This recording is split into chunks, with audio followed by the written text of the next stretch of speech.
Kembali lagi di Breaking News TV One, Presiden dan Wakil Presiden terpilih bersama dengan dua narasumber saya di studio, ada Mas Andika dan juga ada Mas Ilham di sini. Tadi juga sempat disampaikan bahwa rapat pleno sebentar lagi akan dilangsungkan begitu ya, dan juga narasumber sebelumnya Mas Hanta menyampaikan ada beberapa partai gitu ya, yang memang DNA-nya ini selalu berada di dalam pemerintahan begitu. Ada tidak kalau saat ini DNA-nya yang memang selalu oposisi? Silakan. Kalau DNA oposisi paling kuat ada di PDIP dan PKS tentunya ya Mbak ya. Tetapi saya melihat bahwa bergabungnya partai yang berada di 01 dan 03 untuk bergabung dengan pemerintahan Prabowo Gibran itu cukup besar. Ada 3 faktor. Yang pertama saya lihat adalah komitmen dari Pak Prabowo itu sendiri.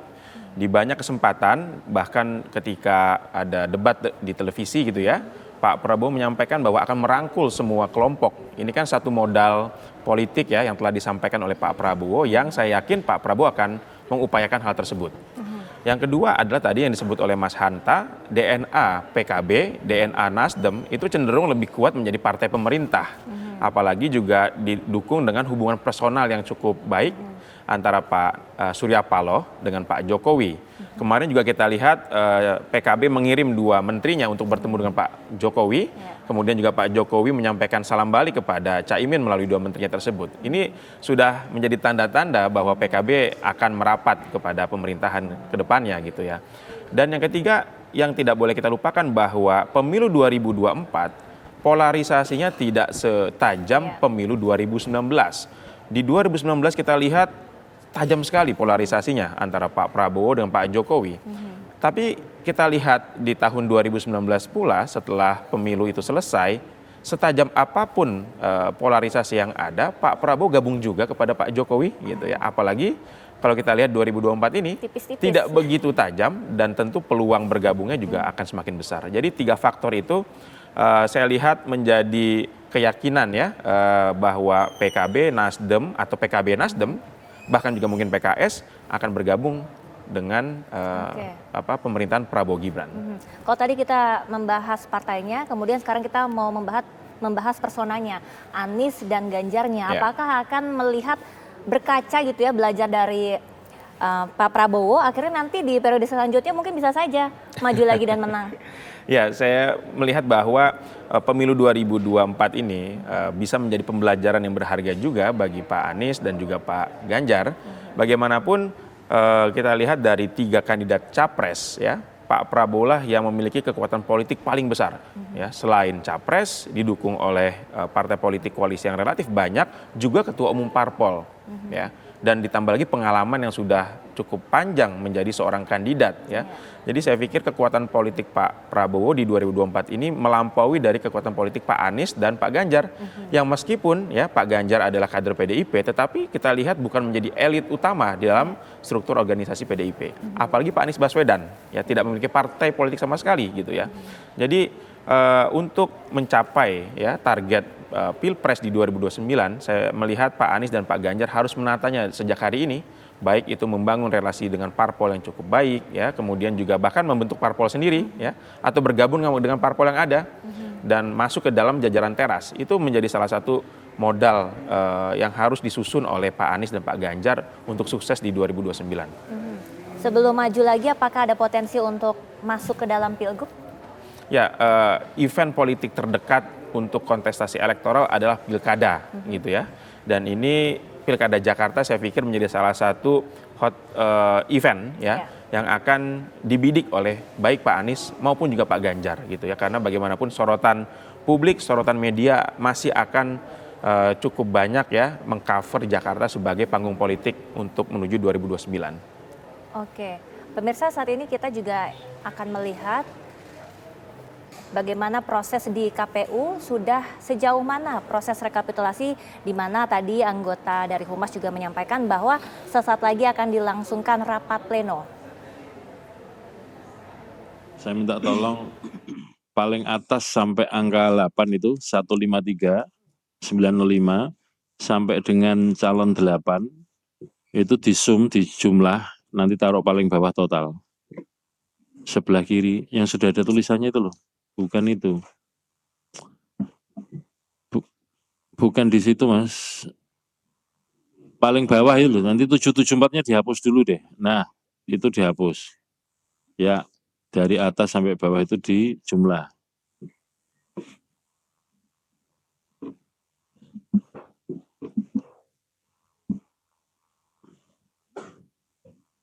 Oke ya, sama ya.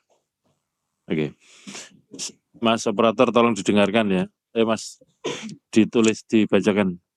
Baik. Suara partai semula Nggak 1. usah, nggak usah. Kan sudah nih, langsung koreksinya aja. Koreksinya, suara partai menjadi 155883. Calon 1 tetap 297366. Calon 2 Pelan-pelan, tetap pelan-pelan. Calon 2 tetap 115123. Calon 3 tetap 36085. Calon 4 tetap 76414. Calon 5 menjadi 74750. Calon 6 tetap 4225. Calon 7 tetap 10110. Calon 8 tetap 4326. Jumlah 774282. Sebentar, di jumlah dari atas Mas. Jangan diketik, di jumlah dari atas. Itu tadi sudah benar. Ngapain dihapus? Nah, dari atas. Mulai dari 155. Sudah ini. Pakai rumus.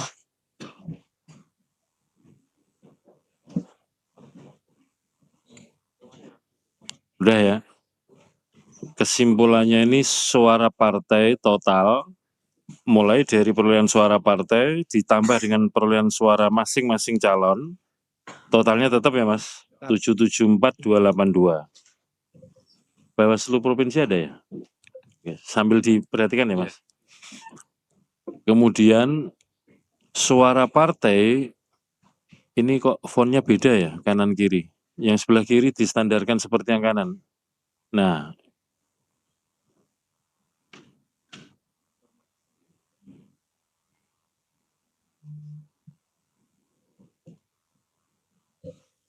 suara partai semula 153. Mas, tulisan semulanya digeser di atasnya angka 153 ya. Suara partai semula 153 menjadi 155. Berarti, nah kalau kita lihat ya, calon 4 kan tetap nih, 76414 ya. Betul ya? Betul. Calon 11 yang berubah, semula 76728 menjadi 74750. Berarti di catatan yang semula, ada suara partai yang Tercatat sebagai suara calon 5. dicatat sebagai suaranya calon 5. Setelah dikoreksi, yang benar itu ternyata suara partai. Betul. Maka suara partai berubah menjadi bertambah. Clear ya. Nah, Mas Mbak operator itu kanan kiri dibuat selisih berapa? 1978 ya.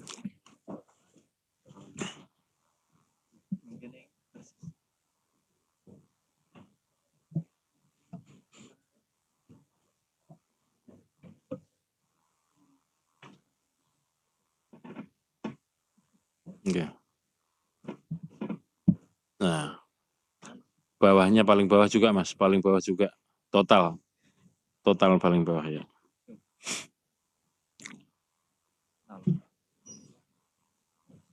Clear ya? Clear ya. Nah, sekarang buka alat kerjanya Mas, nanti disandingkan.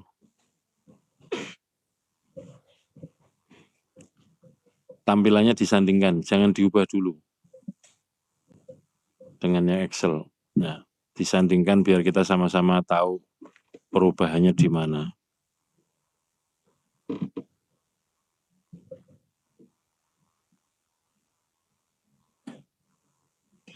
Ya, mana tadi yang alat kerja?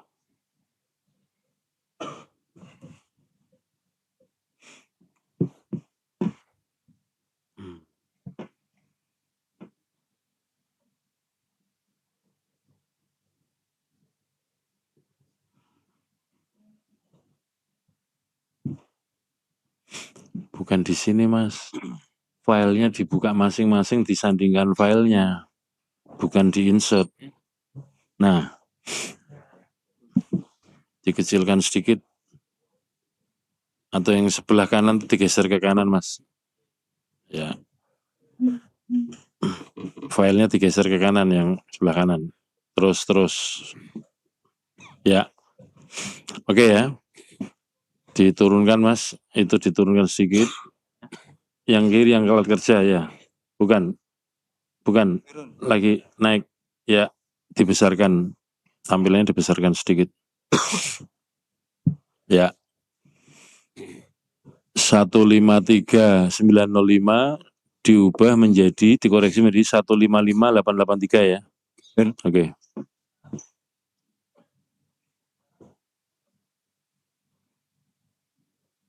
Terus calon 5 menjadi 74750. Clear?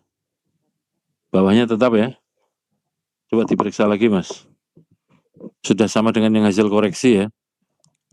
76414 tetap, bawahnya menjadi 74750. Total suara partai menjadi 1558, suara partai saja yang di atas 155883. Sudah ya, sesuai ya? Oke. Sesuai.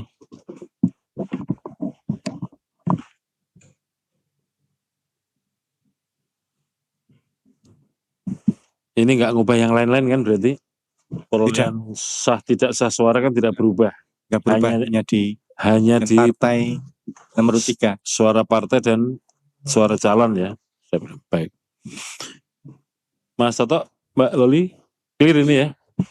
Dengan begitu maka koreksi untuk perolehan suara PDIP di daerah pemilihan Jawa Tengah 5 sudah dikoreksi menjadi untuk suara partai 155883, suara calon 1 297366, calon 2 115123, calon 3 36085, calon 4 76414, calon 5 74750, calon 6 4225, calon 7 10110, calon 8 4326, total suara partai dan calon 774282.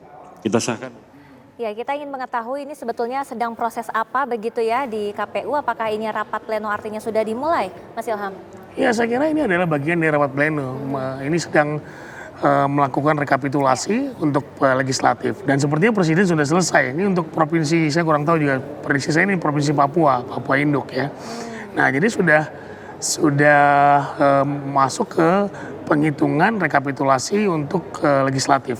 Oke, artinya di dalam rapat pleno ini ada penghitungan proses rekapitulasi yang pertama presiden dulu, baru kemudian DPD, kemudian DPR RI. Nah itu aja. Cuman 3 itu yang dihitung di tingkat nasional. Sementara untuk DPRD provinsi dan DPRD kabupaten kota sudah selesai di KPU masing-masing. Seperti itu. Iya, ini kan untuk ada 2 panel begitu ya. Ya. Tapi tadi dipimpin langsung oleh Ketua KPU. Artinya ini panel yang mana yang dipimpin oleh Ketua KPU? Ini saya kurang tahu deh. Tapi biasanya panel A yang dipimpin oleh Ketua KPU langsung yang selalu ada di ruangan aula KPU. Nah, yang satu lagi kita biasanya buat semacam tenda gitu ya di luar di pelataran di KPU, itu kemudian kita buat sebagai panel B yang kemudian nanti dibagi 2. Nah, nanti nggak ada masalah, nanti hasilnya akan sama 1 gitu. Pembagian panelnya ini berdasarkan apa? Nggak ada sih, nanti disepakati saja dalam pleno KPU siapa saja yang ada di panel A, siapa saja di panel B, kemudian provinsi apa saja yang di panel A dan provinsi apa saja di panel B. Prinsipnya ini untuk memudahkan ya. Jadi kalau kemudian cuma 1 panel pleno rekapitulasi, maka itu akan memakan waktu yang panjang ya, cuma di 1 tempat, tidak selesai di tempat lain. Nah, oleh karenanya ada inisiasi untuk kemudian membuat 2 panel. Nah, itu sudah kami lakukan sama persis seperti 2019 lalu.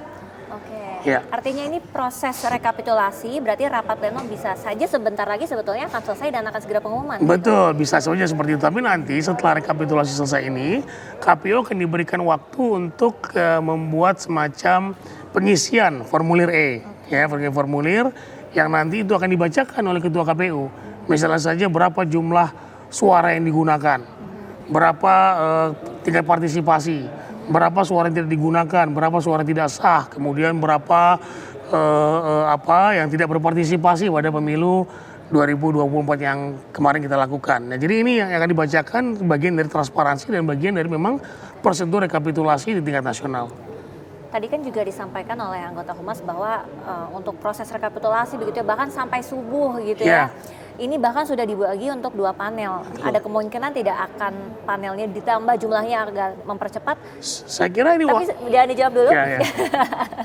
Kita akan jeda sejenak, pemirsa, tetaplah di Breaking News TV One.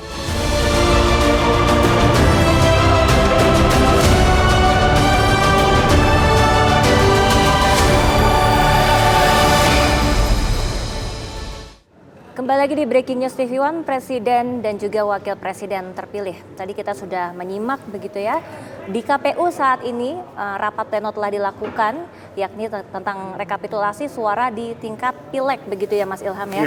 Tadi yang saya tanyakan ini ada 2 panel begitu ya. Apakah kedepannya panel dan jumlah petugas KPU ini akan ditambah untuk mempercepat proses penghitungan suara, atau justru tadi bisa saja dengan e-voting begitu, mana yang lebih mungkin untuk efektivitasnya? Ya, pertama tentu panel ini sangat ditentukan dengan dinamika yang muncul di provinsi ya.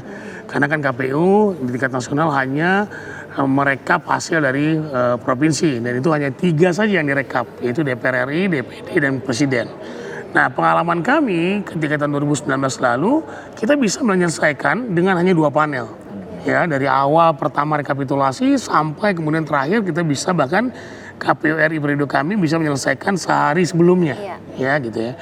Nah, jika dikaitkan dengan e-voting, saya kira persoalan kita bukan pada proses pemungutan suara. Persoalan kita lebih kepada proses rekapitulasi. Oleh karenanya kemudian kami berinisiasi atau berinovasi untuk melakukan Sirekap. Gitu kan, Sirekap itu kan hasil rekapitulasi di TPS, kita foto, kemudian kita sampaikan ke server KPU, langsung terdata di server KPU yang kemudian bisa diakses oleh publik. Sehingga publik bisa melihat hasil atau result di D pada saat itu. Itu pada hari kedua, hari ketiga sudah dapat resultnya. Nah, kemudian kita juga memunculkan grafik. Nah, terlepas dari persoalan Sirekap sekarang yang carut marut ya, saya kira ini bisa juga kemudian disempurnakan nanti pada periode KPU berikutnya. Karena kami juga sudah menyusun blueprintnya sebetulnya, cuman saya tidak tahu bisnis prosesnya seperti apa, karena kami sama sekali tidak dilibatkan lagi dalam proses development Sirekap itu. Nah, itu dia gitu makanya ya. Saya bahkan servernya Alibaba pun kami nggak tahu sama sekali terkait dengan itu ya, karena kami hanya baru MOU dengan ITB. Ya, jadi kami tidak mau kemudian teknologi ini dikembangkan oleh pihak luar negeri, tapi kami percaya kepada kemampuan anak negeri sendiri. Nah, habis itu ketika sudah MOU, saya menandatangani MOU itu, kami tidak tahu lagi bisnisnya, developmentnya seperti apa, karena kami demosioner pada bulan April tahun 2022. Nah, jangan sampai kemudian, ini perlu saya sampaikan juga nih, ketidakberhasilan atau ketidakefisienan Sirekap kali ini membuat masyarakat alergi terhadap cara-cara kita menjalankan pemilu ini lebih efektif dengan menggunakan teknologi IT gitu ya. Nah, ini yang kemudian saya agak khawatir, nanti setiap ada inovasi baru dengan menggunakan IT, masyarakat udah alergi duluan, udah menolak duluan, sehingga penerimaan masyarakat terhadap hasil pemilu juga nanti akan bermasalah gitu loh. Nah, ini yang saya khawatirkan. Oke, kita juga ingin tahu ya, apakah jumlah pengguna suara ini di tahun ini apakah berbeda dengan tahun 2019? Itu salah satu nanti kemudian KPU diberi kesempatan untuk mengisi formulir, nanti akan dibacakan dan akan diberikan kepada para saksi dan Bawaslu. Nah, itu sebagai salah satu bentuk bukti juga nanti jika ada para peserta pemilu yang tidak puas dengan hasil bisa melakukan permohonan perselisihan hasil pemilihan umum di Mahkamah Konstitusi. Oke, berarti tingkat partisipan masyarakat meningkat Betul, atau turun? Tidak. Suara yang digunakan berapa, surat suara yang dikeluarkan berapa, surat suara tidak terpakai berapa, itu semuanya detail dan harus match. Nah ini ya harus match ini yang memerlukan waktu nih, gitu ya, agar kemudian bisa matching dan semuanya bisa sesuai dengan ketentuan peraturan perundang-undangan. Tanggung jawab KPU sampai mana? Artinya ketika hasil semua sudah keluar, apakah ada evaluasi apa yang menyukseskan dan tidak Ya, menyukseskan? jadi ada tahapan pemilu, ada siklus pemilu. Kita ini sekarang lagi dalam proses pelaksanaan. Ya, baru kemudian nanti ada proses sengketa. Ya, perselisihan hukum ya. Nah, perselisihan hukum ini nanti sebentar lagi. Ini kita baru selesai tahapan, mungkin nanti kalau hari ini jadi ditetapkan, selesai tahapan, baru lantas kemudian nanti kita menuju ke perselisihan hasil pemilu. Nah, baru kemudian setelah ini selesai, semua diketok, baru kita bisa melakukan evaluasi. Ya, terhadap seluruh 15 hari ke depan artinya. masih lama itu, masih panjang sekali karena biasanya MK itu membutuhkan waktu sekitar 3 minggu dalam melakukan proses Sampai putusannya. Bahkan pengalaman 2019 MK terlebih dahulu menangani permohonan untuk Pilpres, pemilihan presiden. Baru kemudian setelah itu dilakukan ditindaklanjuti permohonan untuk legislatif dari semua level. Kita bicaranya nggak cuman DPR RI, DPD RI, tidak, semua. DPRD Kabupaten Kota, DPRD Provinsi juga demikian. Nah itu akan semuanya ditangani oleh Mahkamah Konstitusi. Nah sekarang masalahnya kemudian apakah kemudian peserta pemilu presiden dari 01 dan 03 dua-duanya akan mengajukan. Nah tentu akan makan waktu panjang lagi jika kemudian dua-duanya akan mengajukan dan dengan perspektif permohonan yang berbeda misalnya. Nah ini akan mungkin waktunya akan lumayan panjang seperti itu. Oke, tapi tetap nanti ketika sudah putusan akhir melewati masa itu akan ada proses evaluasi selanjutnya. Ya pasti KPU harus melakukan evaluasi terhadap seluruh apa yang dilakukan dalam pemilu 2024. Kecuali KPU-nya alergi terhadap evaluasi ya. Saran saya kemudian mengundang seluruh pakar pemilu, seluruh orang-orang yang pernah menyelenggarakan pemilu agar kemudian tahu persis bagaimana evaluasi ini bisa dilakukan secara komprehensif. Transparansinya seperti apa? Betul. Apakah juga nanti akan di-share kepada masyarakat? Harusnya seperti itu. Hasil evaluasi disebar kepada masyarakat dan juga disampaikan kepada DPR dan pemerintah sebagai orang-orang yang nanti akan mengambil kebijakan terkait dengan evaluasi apakah nanti menyangkut pergantian dengan undang-undang pemilu. Kalau hasil evaluasi tahun 2019 lalu apakah digunakan untuk Pilpres kali ini? Bahkan ya pemilu 2019 itu kita gunakan pada Pilkada 2020. Meninggalnya petugas KPPS, PPK dan PPS itu kami ajarkan evaluasi pada Pilkada 2020 dengan menurunkan usia. Itu kita tidak memberi batas usia. Kemarin kita berikan batas usia 45 bagi petugas. Kemudian kita memastikan juga bekerja sama dengan Departemen Kesehatan di setiap daerah untuk kemudian melakukan cek kesehatan yang menyeluruh. Karena cek kesehatan menyeluruh itu kan mahal. Gaji petugas KPPS kan sangat kecil gitu ya. Kemudian kami juga yang menginisiasi kenaikan honor petugas ad hoc. PPK, PPS dan juga KPPS.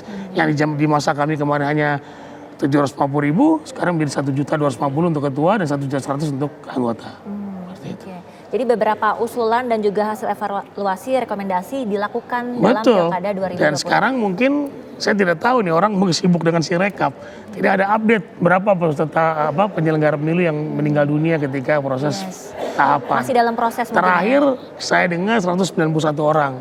Ini sudah cukup jauh dibandingkan dengan penyelenggara pemilu 2019 yang pertama kali, ini perlu saya tekankan, yang pertama kali pemilunya serentak antara Pilpres dan Pileg. Nah jadi sebetulnya Mbak Prima, setiap pemilu kita itu ada korban dari penyelenggara pemilu. Bahkan di tahun 2014 yang berbeda masa waktunya antara Pileg dan Pilpres, tetap ada sampai 140 orang meninggal dunia. Seperti itu. Berarti harus ada evaluasi tadi kriteria lagi mungkin ya, walaupun honor sudah ditambahkan, angkanya sudah diturunkan. Atau bahkan jangan lagi ada pemilu serentak 2019 seperti ini. Seperti perintah Undang-Undang 7 2017 yang digunakan dalam penyelenggaraan 2019 dan pemilu 2024. Apakah ini efektif? Bayangkan masa kemudian pemilu 2024 menggunakan presidensial threshold hasil pemilu tahun 2019. Itu kan nggak baik, gimana ya, tidak ini lagi, tidak up to date lagi gitu loh. Bisa digunakan seperti tahun 2014 lagi misalnya saja. Seperti itu. Mas Ilham dan Mas Andika, Nah, kita akan jeda sejenak, pemirsa. Breaking News TV One akan dilanjutkan dengan rekan saya Tisa Noveni. Saya Prima Fernia pamit. Terima kasih dan sampai jumpa.